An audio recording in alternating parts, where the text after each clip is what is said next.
Hello guys! So ito ang first day ko. So ayan, bago kong gising. Syempre drama. Kanina pa ako gising. Ano lang, syempre for the record, diba? For the content. Pero haggard talaga yan. No? First day ko dito sa UK. So ayan, syempre magdadasal tayo. Magpapasalamat tayo kasi nga nakapunta na tayo dito ng safe at walang problema.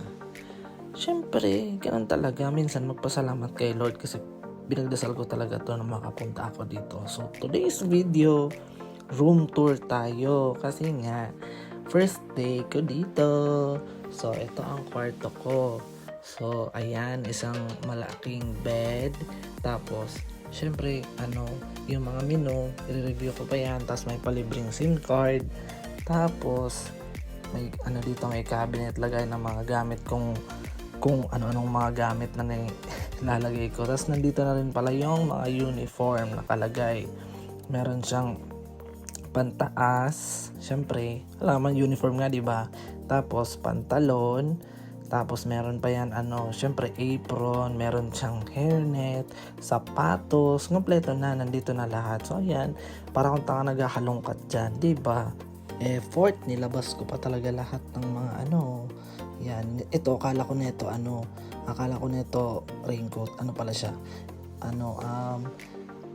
apron pala siya. Akala ko talaga nun, raincoat. Kasi nga, may binili sa akin dito. So, mirror check, pack. O, syempre, buksan natin yung cabinet na, tapos yung mga pectus. Tapos ito, hindi ko alam kung ano to. Akala ko kung ano. So, syempre, pinipilit kong box. So, sabi ko, ano kaya to? Ang bigat. Tapos yan, dinlagay ko na nga sa kama kasi nga hindi ko talaga siya mabuksan. Kala ko kung ano. Pero basa-basa ko. Hindi ko talaga alam kung ano to. Tapos nung pagbukas ko, ay binasa ko ulit. Padlock pala ng bisikleta. Kasi nga binilan nila ako ng bisikleta. Ang tapos meron siyang helmet na kasama. Nandun sa baba yung bisikleta. Ang nakakatawa pa, may helmet, may bisikleta, may ganyan. Tapos, meron silang binili sa akin napakadaming grocery. Salamat sa pag-grocery. Tapos may mesa pala ako dito. Tapos ayun yung labas. Ay malabo. Syempre, lipat tayo. Tapos yung mga gamit ko, hindi ko pa naayos. Kasi the second day nga yan. First day nga pala. Tanga talaga. Tapos, yan ang nakakatawa nga. Diba, may bisikleta, may pa-helmet si Mayor. Akala mo, babiyahe ako ng napakalayo. Ayun pala, nasa harap ko lang naman yung hotel. Bababa lang ako dyan. Yan lang yung hotel namin. Bababa lang ako dyan. 5 minutes Tapos may bisikleta. Pero carry na rin. Thank you. So, syempre may mga magtatanong na naman dyan kung itong kwarto ko is libre. Mga ganyan. May bayad po. Yan. £400 1 month. Tapos, £20 ata sa kuryente.